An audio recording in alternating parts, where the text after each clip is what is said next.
شب برات کی رات ایمان والوں کے لیے مبارک رات ہے۔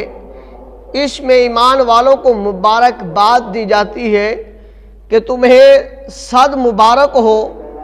کہ تم نے آقا کریم صلی اللہ علیہ وآلہ وسلم کی صدا پر لبیک کہا۔ آقا کریم نے فرمایا کہ قولوا لا الہ الا اللہ انا محمد رسول اللہ صلی اللہ تعالی علیہ وسلم کہ اللہ وحدہ لا شریک ہے، اس کے علاوہ کوئی عبادت کے لائق نہیں، معبود نہیں،